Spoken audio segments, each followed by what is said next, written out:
Bonjour à tous et à Bonjour. toutes, nous sommes très contents de retrouver cette nouvelle vidéo. Aujourd'hui on revient avec une vidéo mise à jour. Vous savez qu'on l'avait fait en 2021, vous avez présenté toutes les boucles fermées de 2021. Aujourd'hui on revient avec une nouvelle vidéo mais mise à jour en 2024 puisqu'il y a des nouvelles boucles fermées qui sont arrivées en France et qui sont disponibles aux patients. Donc du coup dans cette vidéo on va vous faire un résumé de toutes les boucles fermées qui existent en France en 2024.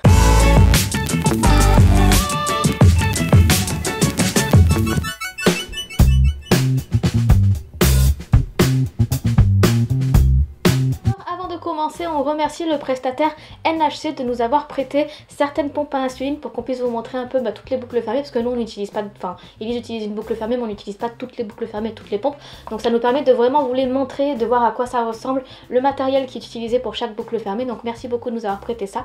Avant de débuter également, on voulait vous préciser que cette vidéo elle est tournée en 2024, donc c'est important de le dire. Si jamais vous regardez cette vidéo en 2025, 2026, 2027, 2028, 2030, 2040, forcément ce ne sera pas les mêmes boucles fermées qui seront disponibles à ce moment là, donc voilà, ne vous inquiétez pas s'il y a des boucles fermées qui n'existent plus au moment où vous regardez ou alors qui sont pas dispo, enfin voilà, bon bref, c'est normal, on est en 2024. Et le dernier point, c'est que les boucles fermées sont uniquement sur prescription médicale et ce sont celles qui sont disponibles et remboursées en France. Donc si jamais vous regardez cette vidéo à l'étranger, dans un pays francophone, c'est normal que vous ayez peut-être pas accès à ces boucles fermées ou alors que vous ayez accès à d'autres boucles fermées.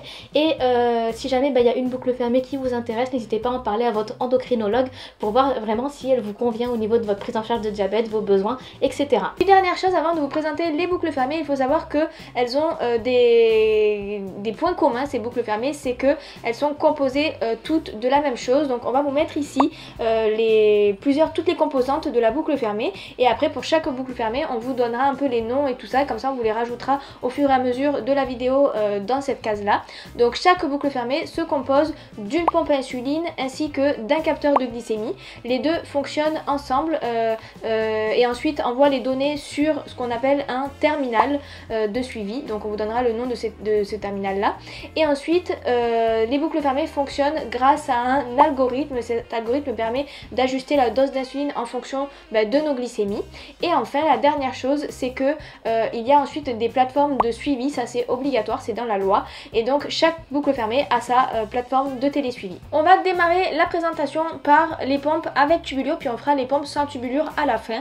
Donc la première pompe avec tubulure en boucle fermée, c'est la Medtronic 780G. C'est souvent comme ça qu'on l'appelle, on parle de la boucle fermée Medtronic 780G, mais en réalité ce nom c'est le nom de la pompe à insuline, ça s'appelle Medtronic 780G, qui fonctionne avec son capteur qui est ici, qui est le capteur N-Lite ou le Guardian, on appelle ça le Guardian 4, voilà, parce qu'il y a plusieurs chiffres aussi vu qu'il y a plusieurs évolutions, mais enfin le capteur qui va avec cette pompe là c'est le Guardian 4.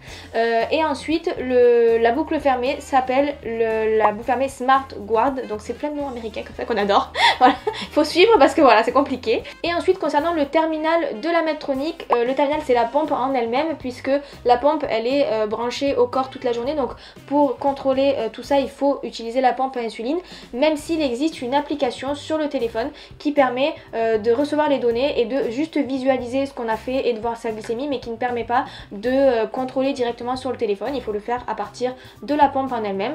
Et enfin la plateforme de télésuivi, c'est une plateforme qui est propre à Medtronic et qui s'appelle CareLink, et donc en fait c'est ça aussi pour la raison pour laquelle il y a l'application, c'est que les données s'envoient automatiquement sur CareLink à la base de l'application. La deuxième boucle fermée dont on va vous parler, c'est la boucle fermée, on l'appelle Tandem, et en fait elle s'appelle comme ça parce que la pompe à insuline s'appelle Tandem T-Slim, voilà, elle est comme ça. C'est une pompe aussi avec tubulure et elle fonctionne avec le Dexcom G6 qui est ici, donc voilà, c'est un petit capteur. La télécommande de cette boucle fermée se passe uniquement sur la pompe à insuline, donc voilà, dès qu'on a la pompe accrochée au corps, on gère comme avec Medtronic tout ce qui se passe sur la pompe avec directement la pompe à insuline accrochée sur soi. L'algorithme il s'appelle Control IQ, Control IQ pour les francophones. Donc Control IQ. Et enfin les applications de suivi, cette fois-ci il y en a deux.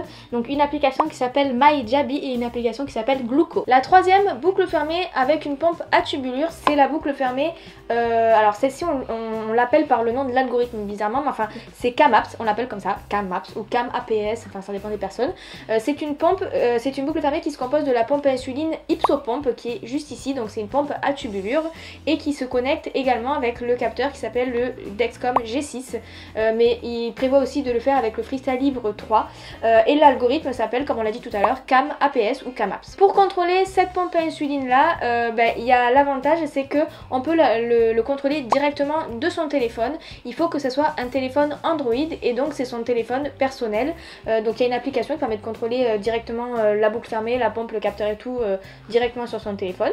Et après la plateforme de télésuivi qui s'appelle Gluco. Là maintenant on va passer aux boucles fermées sans tubulure. Alors bon, il y en a une entre les deux, c'est donc la boucle fermée Jabeloop, et je dis qu'elle est entre les deux parce qu'en fait la pompe à insuline qui est utilisée c'est la pompe Kaleido. Voilà, c'est la petite pompe bleue que vous voyez ici, c'est la pompe à insuline, et en fait elle est entre les deux. Je dis tubulure sans tubulure parce qu'en fait elle a une mini tubulure. Voilà, c'est une pompe patch avec une mini tubulure. Donc voilà, c'est la pompe Kaleido. Cette boucle fermée est utilisée avec le capteur Dexcom G6 et en fait on l'appelle boucle fermée Jabeloop parce que c'est le laboratoire qui a développé l'algorithme, et l'algorithme s'appelle DBLG1. Voilà, et cette boucle fermée, elle est gérée grâce à un PDM qui est ici, qui ressemble un petit peu à un téléphone, un gros téléphone, un téléphone. Voilà, donc c'est géré avec le PDM uniquement. Et pour suivre, du coup, pour avoir une plateforme de suivi, c'est la plateforme qui s'appelle Your Loops. Pour terminer, on va vous parler de la seule pompe pour le moment en France qui est remboursée en boucle fermée et sans tubulure. C'est la fameuse Omnipod 5. Donc Omnipod 5, c'est le nom de la pompe à insuline qui est juste ici. Donc c'est une pompe sans tubulure qui se colle directement sur le corps. Cette pompe là elle fonctionne avec un capteur de glycémie qui s'appelle le Dexcom G6, toujours le même qui est là, et la boucle fermée s'appelle Smart Adjust.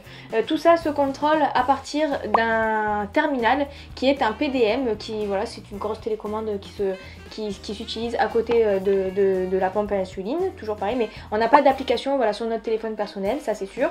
Et enfin la plateforme de télésuivi, c'est la plateforme Gluco. Voilà pour cette vidéo sur les boucles fermées. Donc vous voyez, il y en a plusieurs, on a quand même pas mal le choix. Si jamais il y en a une qui vous tente plus qu'une autre, on vous invite à aller voir également les deux autres vidéos qui sont sur les pompes et les capteurs, puisque bon, dans cette vidéo on vous donne pas plus de détails sur chaque pompe, chaque capteur, puisqu'on a fait d'autres vidéos à ce sujet. Donc si jamais cet algorithme, enfin cette boucle fermée vous intéresse avec la pompe, le capteur, allez voir les autres vidéos, comme ça vous renseignez sur la pompe en question et le capteur en question, et vous voyez si déjà ça correspond un peu à vos besoins, à vos caractéristiques, votre vie, votre sport, etc. etc. Si jamais vous utilisez déjà une boucle fermée, que ce soit l'une ou l'autre, n'hésitez pas à nous dire dans les commentaires ce que vous en pensez, votre retour. Si jamais vous en avez testé une qui vous a pas plu et tout, dites-nous un peu pourquoi aussi. Voilà, et n'hésitez pas également à vous abonner à nos réseaux sociaux, Facebook, YouTube, Instagram, Twitter, etc. pour recevoir une notification en cas de nouvelles vidéos. Merci d'avoir suivi cette vidéo et à bientôt.